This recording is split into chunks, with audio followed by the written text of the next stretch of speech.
hospital gigantesco, salas de cirugía operando al máximo, Ujú. médicos, enfermeras, equipos de última tecnología trabajando sin pausa. Salvan vidas todos los días. Pero de repente, pues todo el flujo de dinero que mantiene esa enorme estructura funcionando se congela, Se detiene por completo. se detiene. Y no es por una crisis médica, o sea, no es por falta de pacientes ni por una pandemia.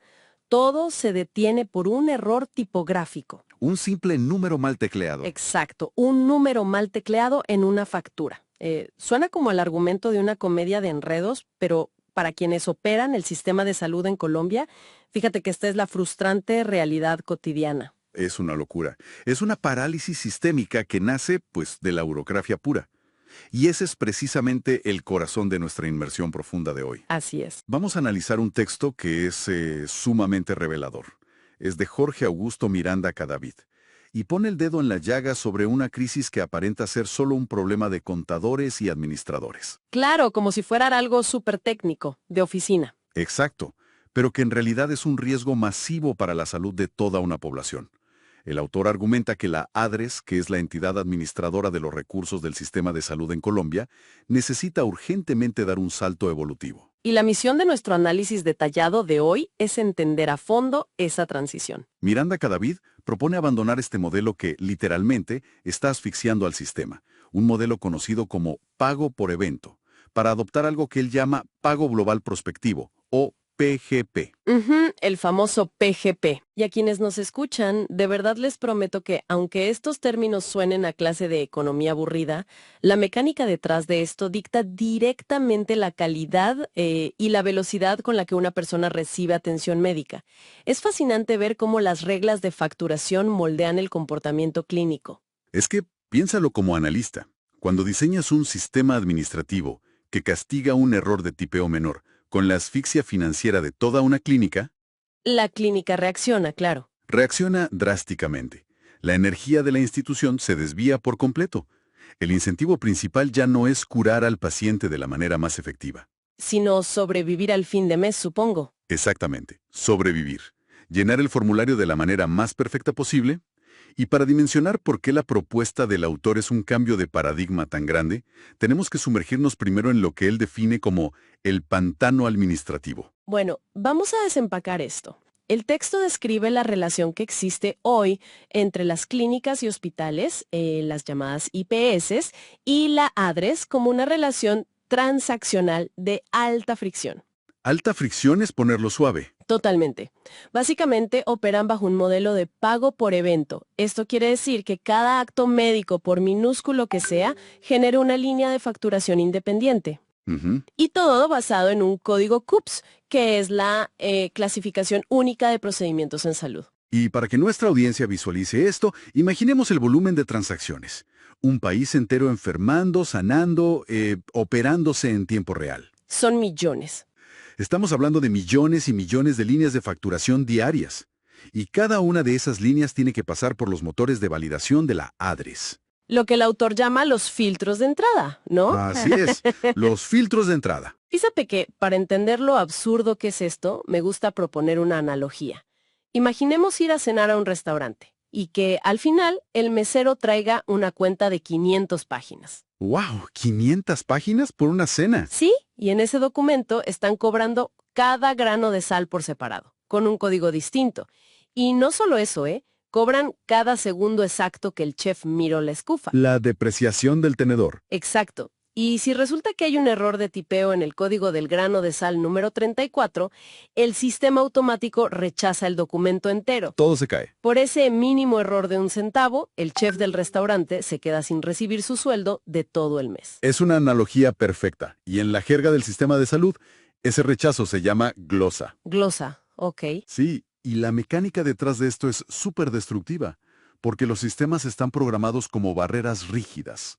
O sea, una discrepancia menor entre el código del procedimiento y la autorización, y se detiene el proceso automáticamente. No hay flexibilidad. Ninguna. Entonces, la factura pasa a revisión manual. Y ese escrutinio individual, ese desgaste de ir revisando CUPS por CUPS, pues toma semanas o a veces meses. Y mientras tanto, el hospital tiene que pagar la nómina mañana. O sea, los médicos tienen que comer. Exactamente. La consecuencia directa es una inestabilidad financiera brutal para las clínicas. Tienen que armar departamentos enteros, contratar verdaderos ejércitos de auditores y facturadores. Cuya única misión es pelear. Sí, pelear contra la burocracia de la ADRS para liberar los pagos. Es un costo operativo altísimo que, honestamente, no le agrega un solo gramo de valor a la salud del paciente. Termina siendo una máquina que se alimenta a sí misma, digamos, porque el hospital invierte en más facturadores para evitar glosas, luego la ADRES invierte en más auditores para encontrar errores, y en medio de toda esa guerra de trincheras burocrática, Está el paciente. está el paciente totalmente olvidado. O sea, queda claro que el modelo CUPS por CUPS es un pantano administrativo insostenible.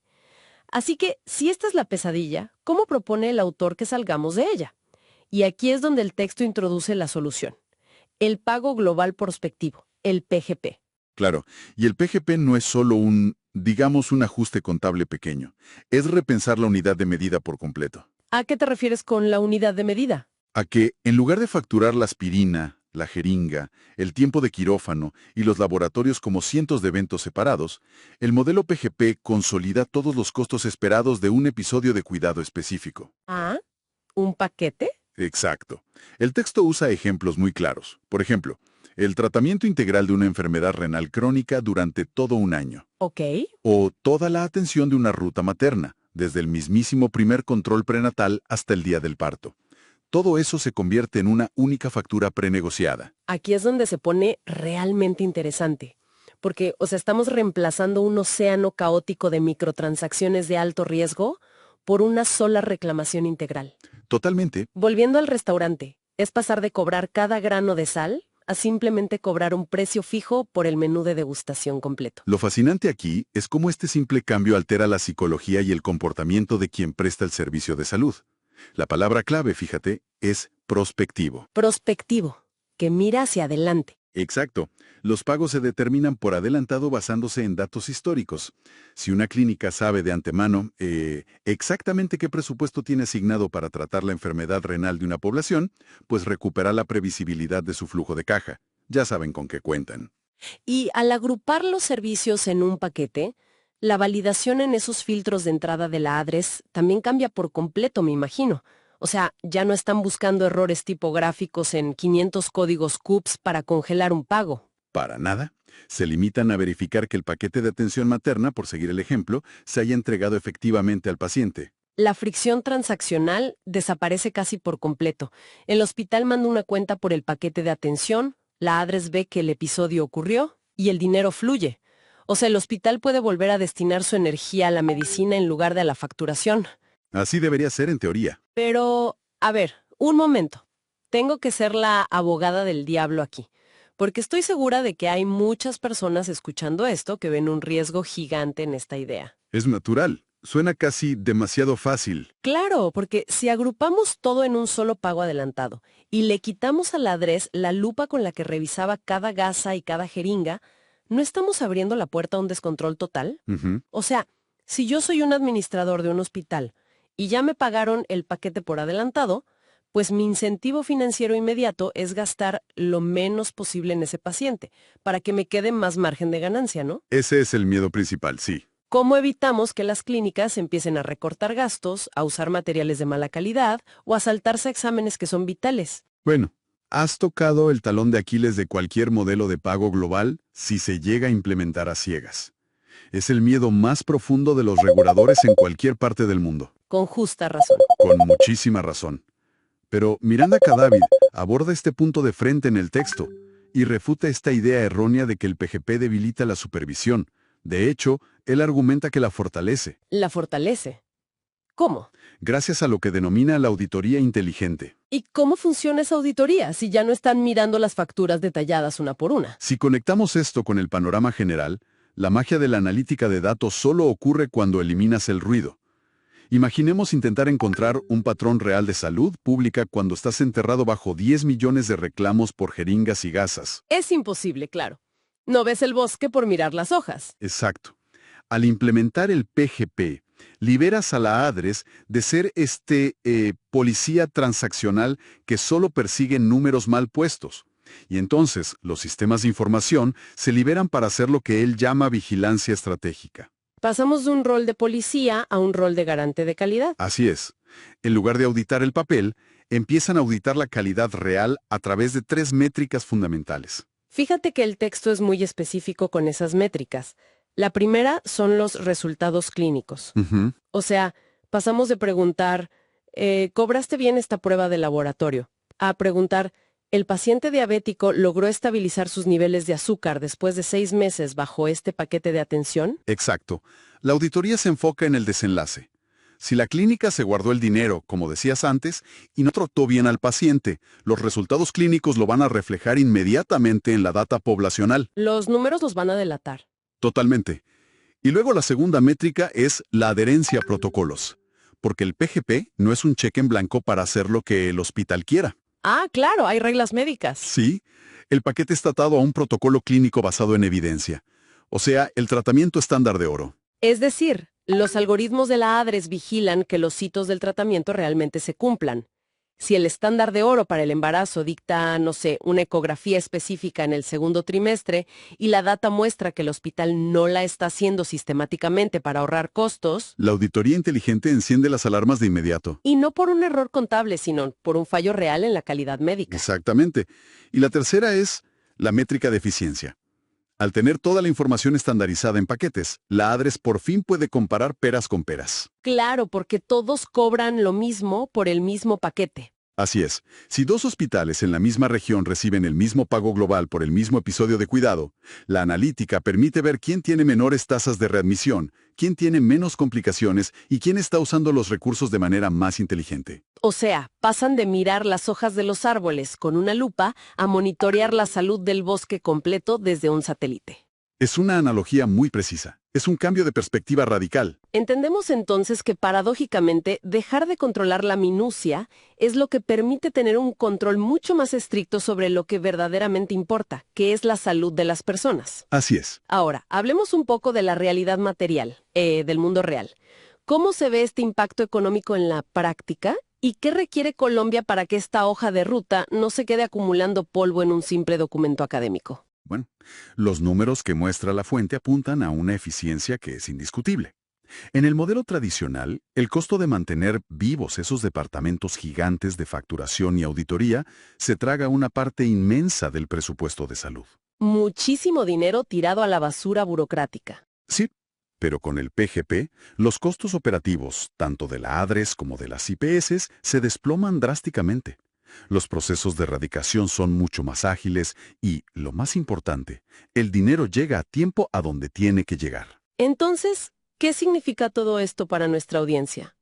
¿Por qué a alguien totalmente ajeno a la administración de un hospital debería importarle este debate sobre cómo se factura? Es una gran pregunta. Pues porque la ineficiencia burocrática, lamentablemente, se paga con camas vacías, se paga con equipos que no se pueden comprar y con especialistas a los que no se les puede pagar el sueldo. Si un hospital ya no tiene que quemar millones peleando por códigos CUPS con la ADRES, Recupera ese capital. exacto, puede redirigir todo ese capital hacia la prestación real de la salud. Puede invertir en mejor tecnología o, no sé, abrir nuevas salas de urgencias. O sea, desmantelar la burocracia es literalmente inyectarle recursos a la medicina. Y para que esa transferencia de recursos sea exitosa, el autor no peca de ingenuo. Él establece una hoja de ruta muy estricta para la implementación. Una transición de esta magnitud requiere cimientos muy sólidos. ¿Cuál es el primer paso? El primer paso, que es innegociable, es desarrollar una analítica de datos robusta. Porque para que el PGP funcione, no puedes simplemente inventarte el valor del paquete. Claro, no puedes adivinar. Tienes que procesar años y años de datos históricos de esos viejos códigos CUPS para calcular matemáticamente cuánto cuesta realmente tratar una enfermedad. Esto plantea una pregunta importante, porque limpiar y estructurar esos datos es un reto monumental. ¿Tienen hoy las instituciones colombianas la capacidad analítica para definir un precio global que sea milimétricamente justo? Es el gran desafío. Porque, a ver, si el modelo predictivo falla y el cálculo queda muy bajo, vas a quebrar a los hospitales en cuestión de meses. Pero si el cálculo queda muy alto, desfalcas a la ADRES y el sistema colapsa financieramente. Todo el modelo depende de la precisión absoluta de esos datos históricos. Y por eso el riesgo actuarial es inmenso. Y precisamente por eso, el segundo paso de la hoja de ruta busca mitigar esa variabilidad. Se necesita la creación de rutas de atención estandarizadas. Las famosas rutas. Sí, porque incluso con datos perfectos, cada cuerpo humano responde distinto, ¿no? Tienes que definir con precisión quirúrgica qué servicios exactos incluyen el paquete y, muy importante, qué pasa cuando un paciente presenta complicaciones severas que se salen del estándar. Ah, claro. Casos atípicos. Exacto. Esas rutas estandarizadas son el manual de instrucciones que garantiza que la calidad de la atención no se diluya al momento de estandarizar el pago. Lo cual nos lleva al último obstáculo que menciona la fuente, y es uno grande. Digamos que tenemos los datos perfectos y las rutas clínicas excelentemente diseñadas. De todas formas, chocaríamos contra una pared legal. El muro de la ley. Sí. El tercer paso que menciona Miranda Cadavid es la evolución regulatoria. Fíjate que hoy en día existen mandatos legales en Colombia que exigen explícitamente esa itemización individual de las facturas. O sea, la ley misma obliga al sistema a comportarse de manera tan granular. Es que modificar la cultura de los médicos y de los auditores es difícil, pero modificar el marco legal requiere de muchísima voluntad política. Sin duda. Para adoptar el pago global prospectivo, la regulación tiene que evolucionar para permitir legalmente que las transferencias de dinero se desvinculen del acto individual, de la jeringa individual, y se harten al resultado poblacional. Es un rompecabezas muy complejo. Es un escenario donde la tecnología predictiva, la evidencia clínica y las leyes del país tienen que encajar perfectamente al mismo tiempo. Pero el mensaje central del análisis de Miranda Cadavid es contundente, y es que el sistema de salud no puede seguir atrapado en el CUPS por CUPS. No da más. Es insostenible. La adopción del pago global prospectivo es la evolución necesaria. Es el camino para cerrar la gigantesca brecha que existe hoy entre la asfixia del control financiero exhaustivo y la búsqueda de la excelencia clínica. Es, en el fondo, la única ruta para construir un modelo centrado verdaderamente en curar al paciente y no en auditar el papel. Exacto. Descongestionar el flujo de recursos para que el sistema recupere, digamos, su vocación humana.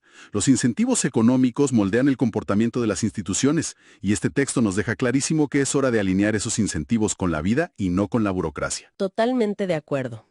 Y bueno, para cerrar nuestro análisis detallado de hoy, quiero dejar una última reflexión. Una pregunta provocativa para que quienes nos escuchan la analicen a fondo por su cuenta. A ver. Hemos hablado de que el éxito de este modelo brillante depende de la creación de rutas de atención estandarizadas, ¿verdad? Estos protocolos fijos para garantizar que se entregue el tratamiento estándar de oro. Así es. Pero pensemos un poco más allá. ¿Quién tendrá la autoridad definitiva en este nuevo sistema para decidir cuál es ese estándar de oro para cada enfermedad existente? Porque la medicina, la genética y la tecnología avanzan a una velocidad vertiginosa cada año. Es un ritmo imparable. Entonces, ¿con qué velocidad podrá la burocracia estatal actualizar esos paquetes preaprobados para asegurar que los pacientes no terminen recibiendo tratamientos obsoletos? O sea, simplemente porque la innovación médica avanzó más rápido que el modelo matemático del pago global. Es un punto crítico. Es una tensión fascinante entre estandarizar para ahorrar dinero y recursos y personalizar la atención para salvar vidas, en un mundo que cambia constantemente. Analizando el fondo de las cosas y manteniendo esa curiosidad siempre activa.